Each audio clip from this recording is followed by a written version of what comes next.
Good afternoon. My name is Dylan, and today I'll be reading a story called The Shadow of Thine Own Design.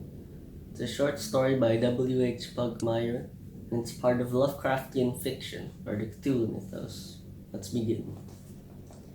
Malcolm Elliot sauntered across the Garrison Street Bridge and stopped midpoint, leaned over the sturdy railing, and watched the play of moonlight on the Miskatonic River below. He listened and wondered why the flowing water seemed to call to him with liquid voice, as if trying to coax him over the barrier and into its depths. Yet Malcolm resisted the call, for there were other pools of darkness into which he wished to plunge. Continuing his amble, Malcolm raised his swarthy visage to the moon and imagined his eyes were drinking in her cool luminosity. Although she appeared very bright, he knew that her surface was dark, and this added to his feeling of kinship with her. He felt as isolated as she appeared, far away from the common horde that crawled upon the earth. Pursing lips, he began to whistle an obscure tune as he continued to Water Street and approached the antique house that was his destination. Stopping to study the structure, he contemplated the woman he had arranged to meet, the figure he was perhaps to paint. He knew little of her, for she was a creature of mystery and myth, incredibly old and never seen, except on rare occasions in deepest night. He recalled the line from Ovid of which he was fond: "Blemishes are hid by night, and every fault forgiven. Darkness makes any woman fair." Yet Edith Nome was not any woman.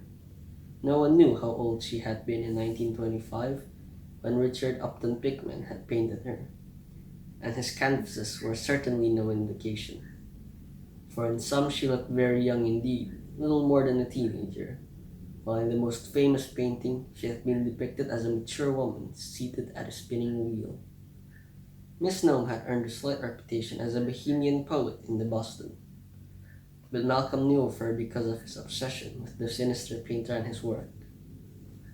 Pickman was reputed to have completed 13 canvases of the woman for his mysterious disappearance in 1926. Using his underground connections, Malcolm had obtained the smallest of these paintings, one of a series, in which Miss Nome was shown as an adolescent surrounded by dog-faced ghouls who were instructing her in the art of feeding like themselves. Malcolm's fixation on the mystery of the sitter resulted in his obtaining a copy of the very scarce volume of her poetry that had been published in a very limited edition. To his amazement, the person who sold him the book mentioned nonchalantly that Edith Nome had yet lived, incredibly aged, in Arkham. "She's rumored to hate being photographed, you know, and yet my friend who visited her was the last to take one snap of the poet at her wheel. I was one of the lucky few who were given copies after vowing never to allow it to be reproduced. This is from last year." Malcolm reached out for the small photograph handed to him, shocked at the image that had been captured. He had imagined the mysterious poet would have an ominous appearance in keeping with her legend. Yet the woman in the picture looked like a simple peasant woman of European origin, seated at a primitive spinning wheel. Her plain attire of long dark skirt and white blouse was of no particular era. The shawl covering her shoulders appeared to embroidered silk. A lace bonnet covered the wisps of white hair that framed what at first seemed a nondescript countenance, and yet the longer Malcolm gazed at her elderly face, the more he seemed to sense something in its expression that excited him subtly. He had the strangest sensation that the eyes in the photograph were returning his security. A cloud obscured the moonlight, and night darkened. Malcolm blinked memory away and approached the house, climbed the porch steps, and tapped lightly on the 6-panel door. His rapping was answered by a fey fellow of indeterminate age, who resembled Aubrey Beardsley and held a taper. Softly, the fellow spoke Malcolm's name, stepped aside, and allowed him egress into the dark domain. They passed flickering candles held in bronze sconces, fastened to yellow walls, moving silently through dancing shadows in a hallway leading to immense double doors that opened into a large room with walls of paneled oak. Malcolm saw no spinning wheel. It would have been out of place in the elegant room, just as Miss Gnome, who now appeared to be far more aristocrat than peasant, would have been equally out of place spinning. The petite creature sat on a cushioned chair of red fabric, attired in a long ebony gown, with the black and silver snoot covering her pale hair. The sight of her withered face, with its high forehead and jade eyes, shocked the visitor, for he had never encountered anyone so incredibly aged.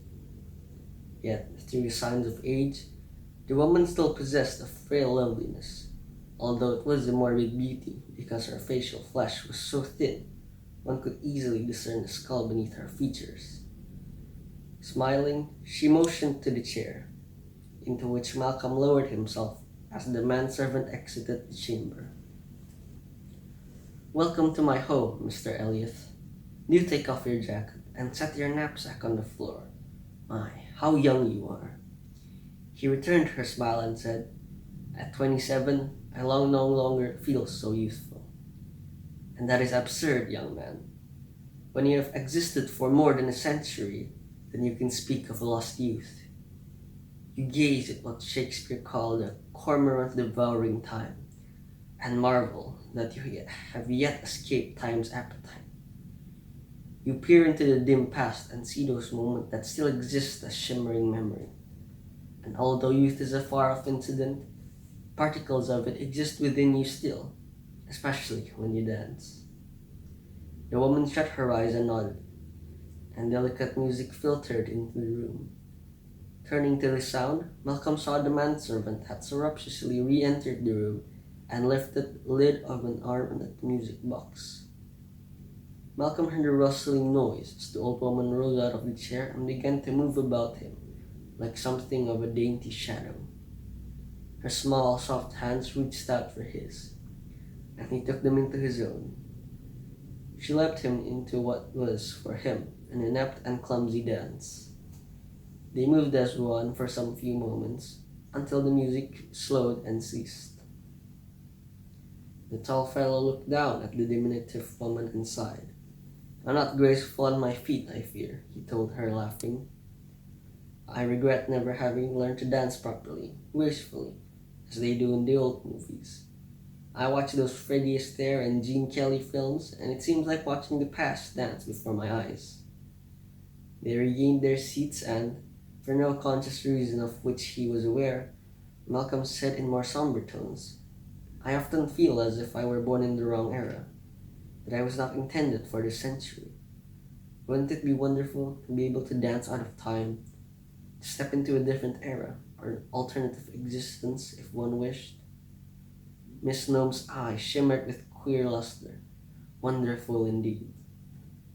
Malcolm leaned over, unzipped a pocket of his bulky backpack, and pulled out the rare edition of Edith Gnome's verse, the sight of which moved her to moan a little. "Will you honor me with a signature?" She took hold of the booklet and hesitated a little as she turned over its leaves. She then accepted his proffered pen and scribbled an inscription on the title page.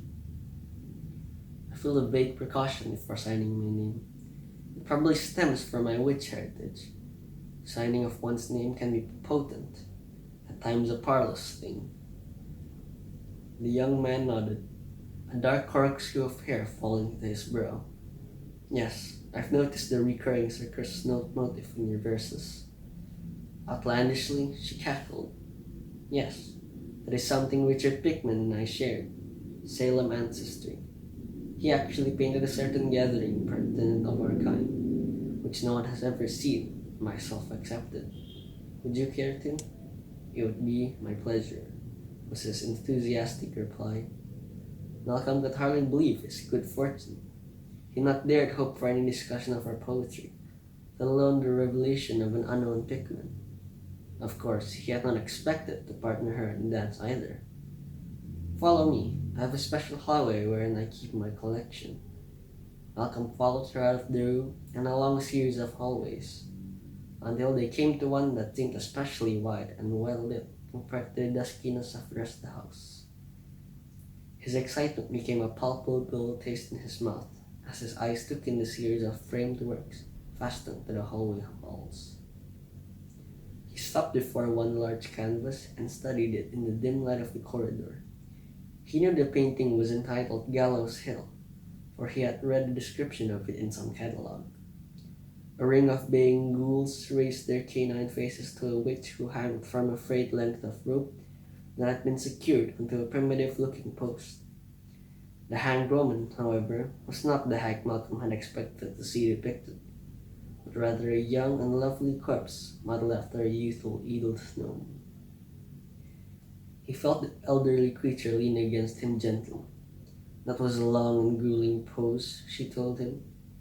Richard had actually constructed a low gallows with dangling rope for me to position myself with. I love how the moonlight reflected in my wide, dead eyes, and how my eyes resembled the emerald orbs of the pack that pay homage to their murdered enchantress. Richard understood the connection that exists between witches and ghouls. You may know his 4 times great-grandmother had been hanged on Gallows Hill in 1692, as Cotton Mather looked on. Mather was the inspiration for this next canvas. They moved a short distance down the hallway. This is me sitting on Mather's tomb in Cobb's Hill burying ground. Notice how my face is mostly obscured in shadow, except for the green patina of my eyes. Richard worked from a photograph, as I obviously couldn't pose for any extended time with a man positioned as the ghoul who sucks my breast. The suggestive play of shadow all around is effective, Malcolm responded. It is Pickman's talent for evoking shadow that entrances me. To look at those shadows is to feel a longing to become part of them. When I express that to my friends, they think me, well, weird. Maybe you understand. She nodded. I like that. Evoking shadow. That's exactly right. You see, I was not merely Pickman's model. I was his student. He instructed me in certain ways, and from him I learned new appetites. She smiled coyly at the word. It was he who instilled within me a love of fabulous darkness. I have not seen the wretched light of day for many decades. I exist in the living light of candle flame, and in shadows such flame evokes, as he phrased it. And there is a deeper shadow that can also be induced. It was such shadow that inspired him to create the work at the end of his corridor. You see it there, the mammoth mirror encased in golden frame. It was so original of Richard to use mirror as a canvas of sorts. Wait before approaching it. You must see it in proper lighting. Malcolm looked down at Edith as she shut her eyes and began to hum, a sound in which was there no music, being merely a buzzing. Strangely, the flames from the candles in their zones altered, darkening to embers of unearthly violet hue.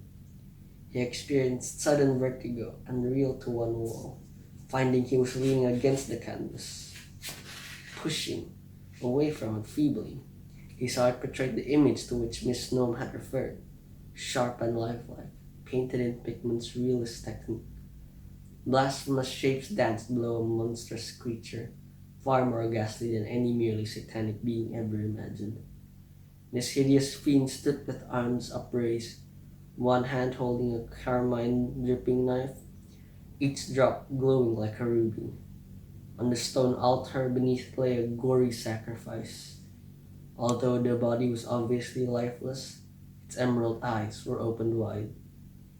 He felt a hand clasp his, looked down, and saw the green-hued eyes from the painting peering into his own and living, liquid orbs.